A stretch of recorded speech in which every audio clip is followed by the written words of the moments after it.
Murphy Austin Adams Schoenfeld LLP, focusing on business law and commercial litigation, is proud to support Rob on the Road Region Rising. More information available at murphyaustin.com. Coming up, a story of survival and strength. It began as the best day of his life. Robert Paylor, the Cal Berkley rugby star standout, playing in the National Collegiate Championship, the Varsity Cup. Robert's neck was broken, paralyzed on his field of dreams, leaving him quadriplegic. Watch what happens next as Robert walks from hopeless to holding out hope to you. And now, Rob on the Road, exploring Northern California. I could not be happier to say these words. Joining us now is Rob Paylor. I'm just so happy to say that, Rob. It's great to see you. Sounds good to hear those words. I'm so excited for this. So excited. I am too. And I just have to say, wow, what a story. What a story. Yeah, it's amazing. It's not a story that I ever would have anticipated. You know, if you would have asked me 5 years ago, what was my 5-year plan? Nothing that's happened to me these last 5 years would have been in that plan. But I will say that it's all for the best. And I'm proud of this story. When we were speaking on the phone and talking about doing this, you shared a sentence with me that I'd never heard before. In my journey to overcome quadriplegia. And I thought, wow, overcome quadriplegia. That's huge. How do you do it? Literally, how do you do it? You know, it's a lot. I would put overcoming quadriplegia with climbing Mount Everest, winning the Super Bowl. I mean, maybe even over those kinds of feats. When you get that kind of diagnosis, you know that you are witnessing the terrors of the earth.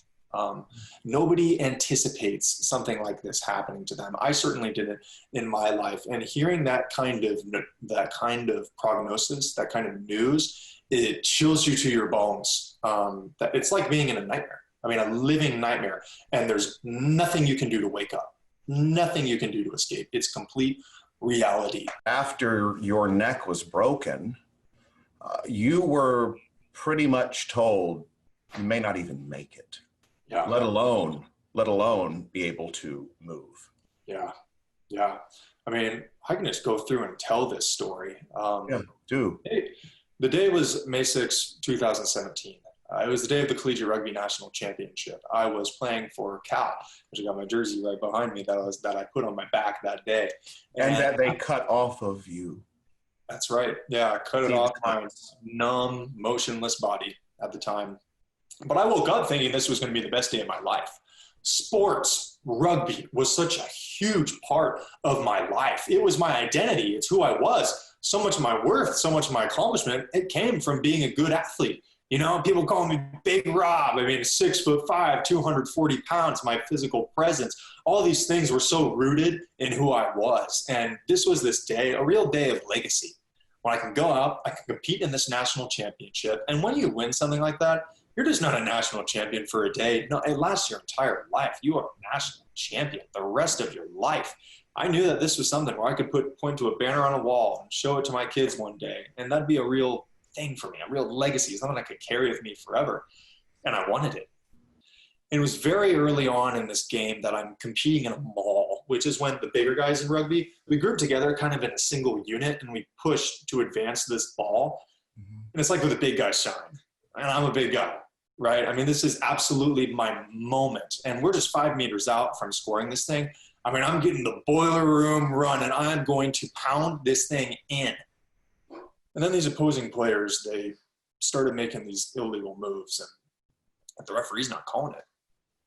First penalty, someone comes in from the side, which that's a kind of a minor infraction, not allowed to do it. Referee plays advantage. So you continue to go until it kind of gets nasty and pear-shaped, and then he'll call the play. It's your advantage.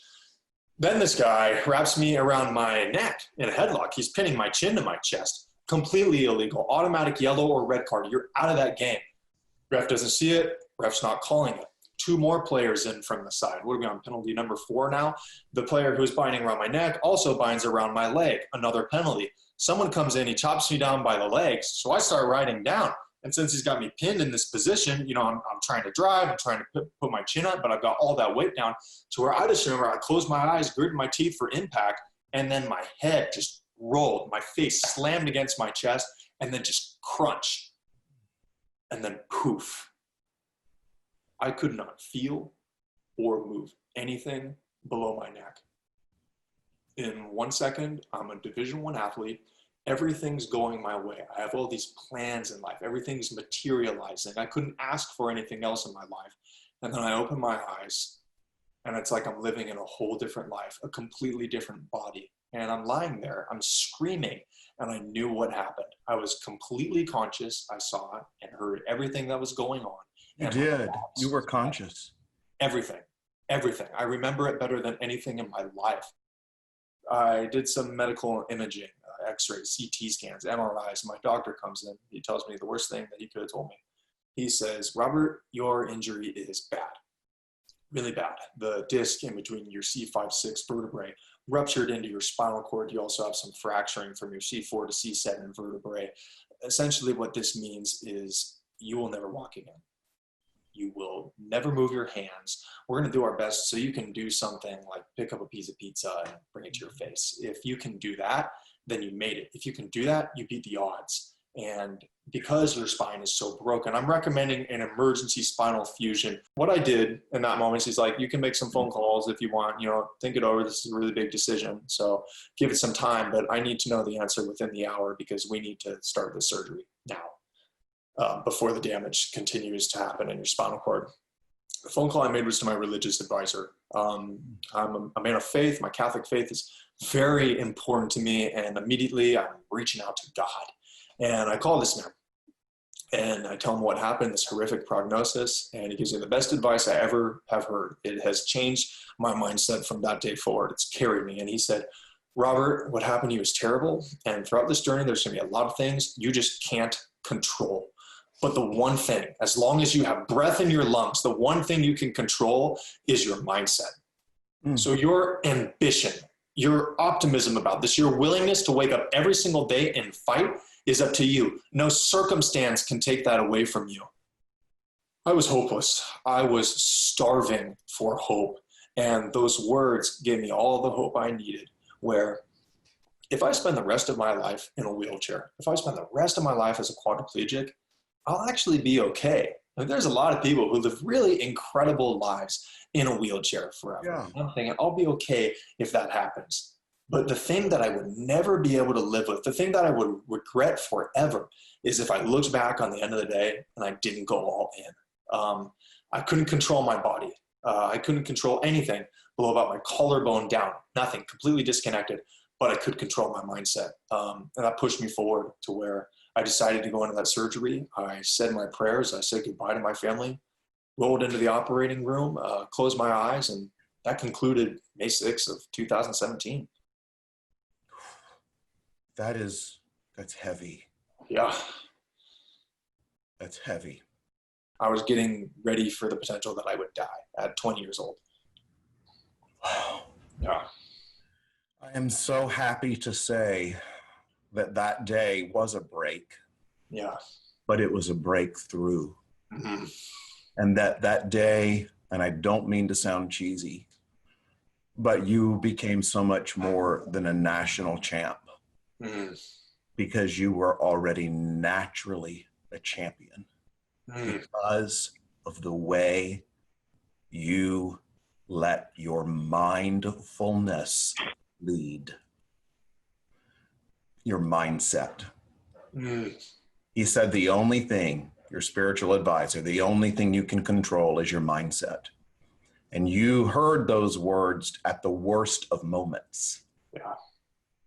But they can be applied to every moment in life. Mm-hmm. The good and the bad. And applying that mindset even to the good will make that better.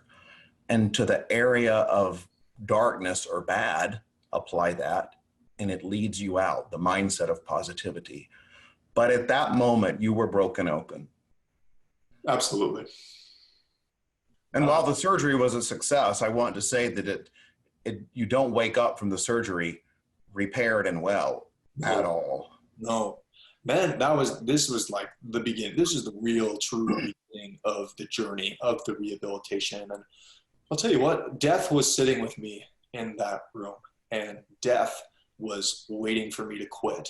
I could feel it lurking over me all the time, waiting for me to quit. And there's times when, I mean, we'd fill like complete jars, around the size of like a pint, just of mucus coming out of my lungs. There were times when my doctor was saying, Robert, this is bad. And I'll never forget it. One of my respiratory therapists, as he was leaving the room after what was a 3-hour session of just slamming on my lungs, he just was walking out. He looked back at me and said, Robert, you're in trouble, and just left.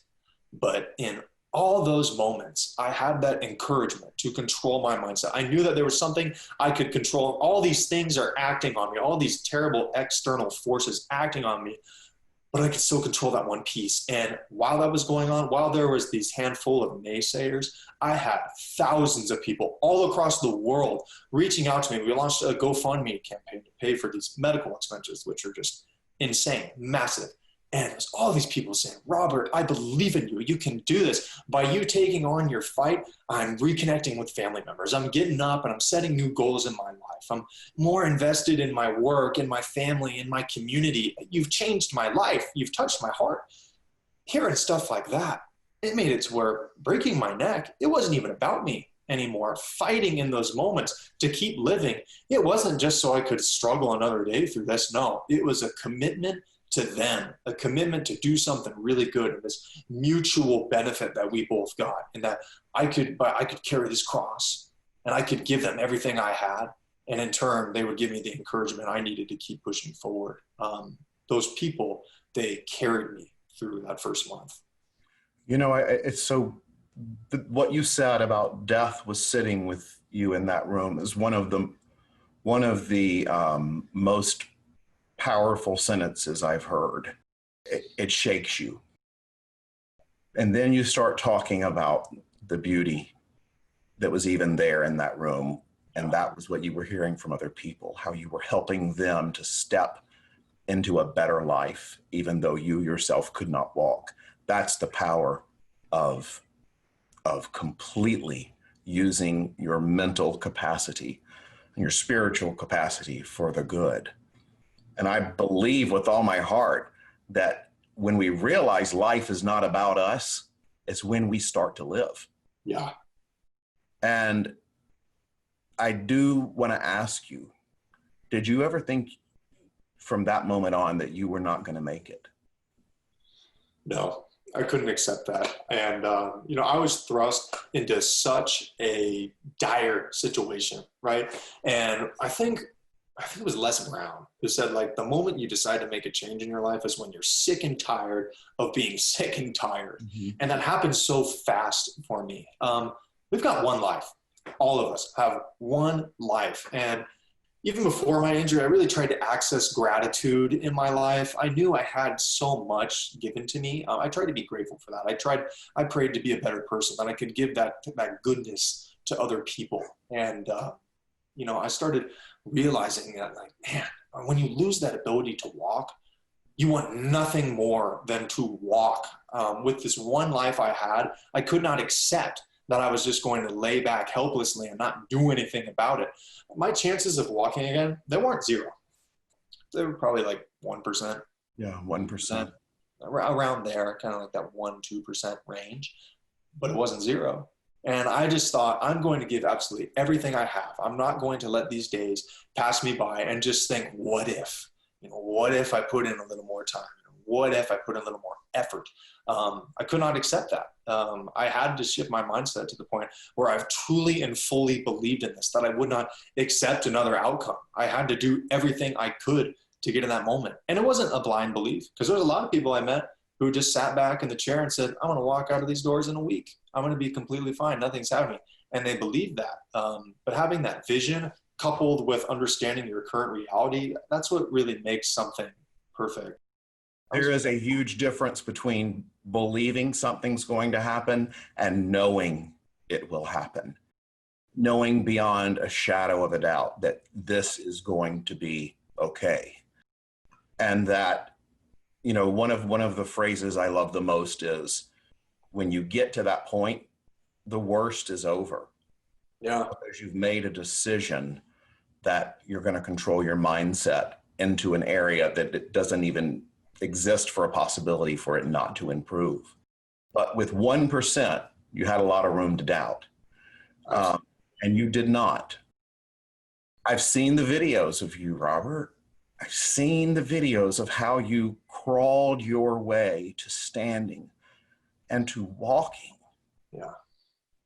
And I have to tell you, I sat and went through all of the videos, and it is astounding to me how much strength I see in you when you may have felt at your weakest.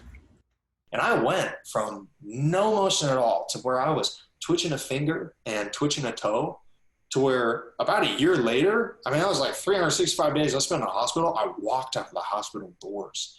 And we flew back home to Sacramento, did a couple of internships over at Intel. These life goals that I always wanted to achieve, those things were coming back to me. Went back to UC Berkeley while still continuing my rehab. Graduated from the #1 public university in the world and a top 3 undergraduate business program in the world. I mean, all these things going my way. And I still have rough days. I mean, I still have rough moments where I need to access that strength, because every single day I'm getting on my feet and I'm continuing to put forth that same effort that I put forth 3 years ago to get out of that situation. And what keeps me going is perspective.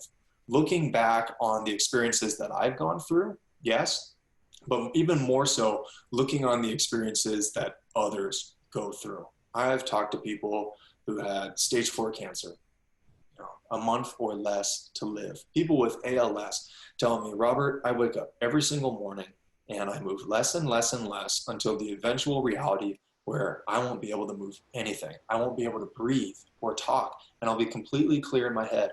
And I got a beautiful wife, I got kids. I have all these things I love so much that there isn't even a chance. There's no hope for me at all to be able to get out of this. There's not even that 1%. I look at something like that, and I think of these situations when I'm feeling down, and I'm thinking, wow, this is really hard. And then I just think, man, compared to what? That phrase, it's just this little quick mindset shift to think, like, to go from that complaining state to woe is me, not really doing anything about it, to realizing how much positivity there is in my life, how many great things I have, things that I can use to make myself better in every single moment. That phrase, compared to what? It's a gift that I learned through my paralysis that I would love to give to everyone, to just realize our gifts before it's gone. It's so powerful.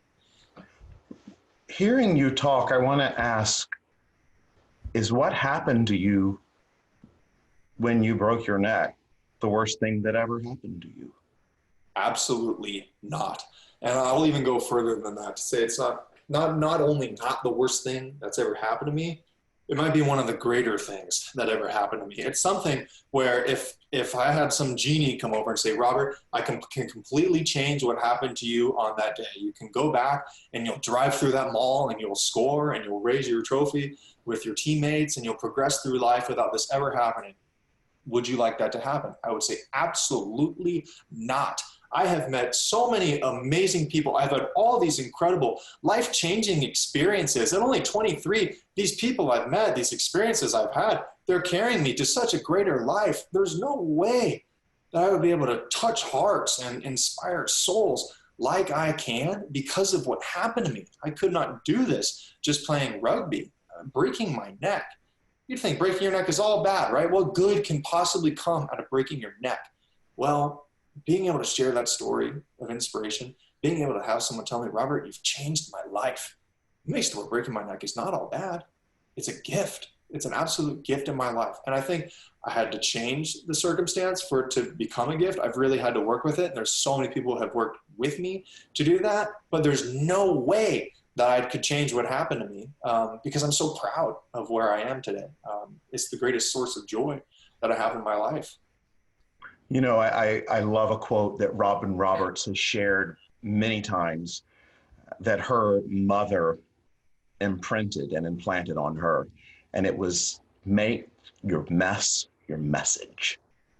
And a mess, we all have messes in life, whether they're of our choosing or not, whether we picked them or where we were a victim of a mess.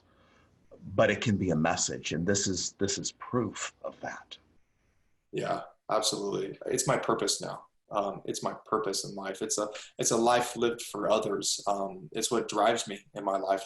Now in this new stage of my life, I'm doing inspirational speaking. I'm sharing the story. It's my career. It's a mission from God that I'm on, to take what happened to me during that mess. And now that's my message. And these tools that have helped me overcome quadriplegia, they're not only applicable to what I've gone through, because every person in this world has challenges. Certainly right now, everyone is dealing with immense challenges, unprecedented challenges that we've never seen before. My challenges are visible. When you look at me, you see a person who has to struggle every single day, but everybody's going through something. But this approach to overcoming adversity, I think it's pretty universal. So these tools I use, they're applicable to everyone. Have you heard from the person that broke your neck? And I ask it that way because of the circumstances and how your neck was broken. Am I correct by saying that it was against all procedures? It was an act that is against the rules of your sport. Absolutely. USA Rugby says on their website, and I loosely quote it, that there is no contact, binds, or tackles whatsoever with the head or neck. You can't even touch the head or neck and put it in a bind, let alone there be some kind of malicious outcome. That's an automatic card that they have to give. It's a red card. Okay. Yeah. And is there any chance that, and so is the way it's done that someone just can't accidentally do that to you? Yeah, so there are even moments, when I would make a tackle, and sometimes my arm would be a little too high, and then it was like, Robert, something like that's like a yellow card. It was just a complete accident. It didn't lead to anything bad, but still those things kind of need to be prevented. You can't do that. Now, this person had me forcefully in this lock. You could tell that something bad was going to happen. You can't do this. My rugby coach has been coaching for over 40 years. He's seen over 15,000 mauls, and about half of them collapse. So what do we have? 7,500 mauls that he's seen collapse, but it was just this one where something happened, and it was this bind around the neck. So what happened to me, it was not an accident. And you could bet when I was looking at pictures and videos of someone wrenching me down illegally, blatantly breaking the rules, and having that be the cause of everything I was going through, I wanted to be angry. I maybe wanted that person to hurt like I've hurt. Because to answer your question, he's never reached out to me. Never. He never said he's sorry. No. And have you been able to forgive? Yes, absolutely. Yes. I forgive him whether he is sorry or not. I realized that the more hate I gave to that person, the more I focused on really all those things that I just couldn't control in my life, those things that just weren't helping me. I realized that I gave the power to that. I gave the power to him. And because of that, I couldn't help myself. Forgiveness is not a one-way transaction. It's not bending down on your knee and then being weak.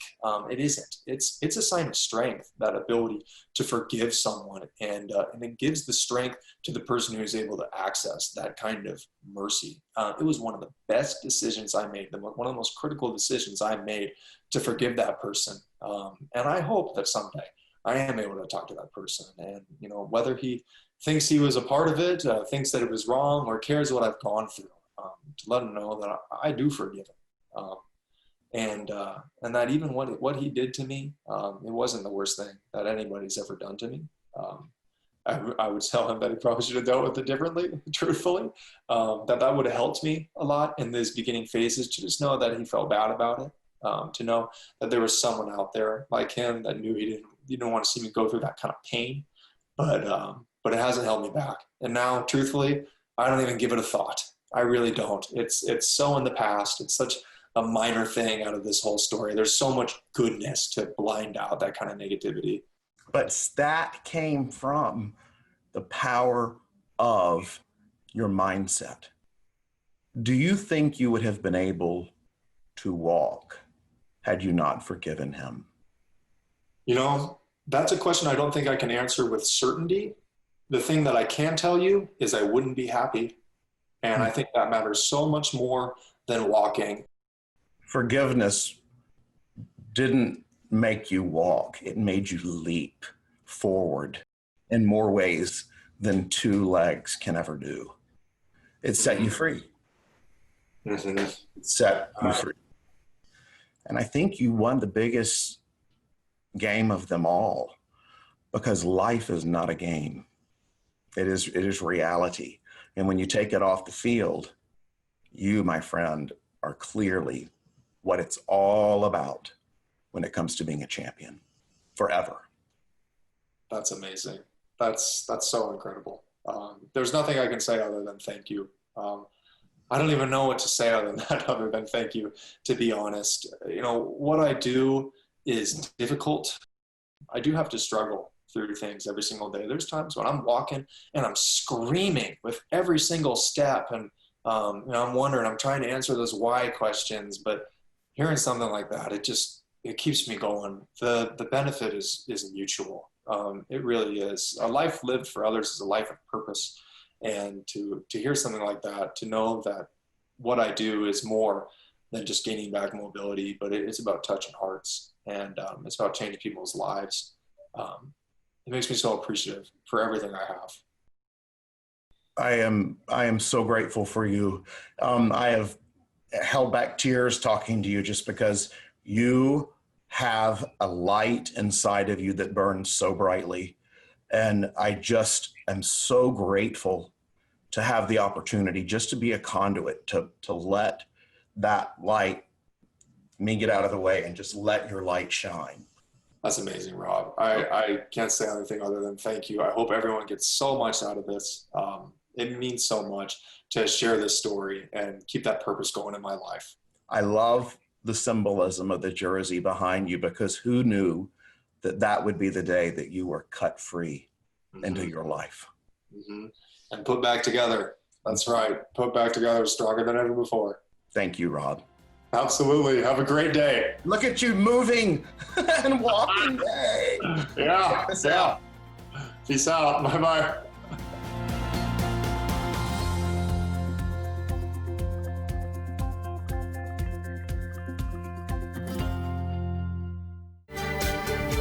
Murphy Austin Adams Schoenfeld LLP, focusing on business law and commercial litigation, is proud to support Rob on the Road, Region Rising.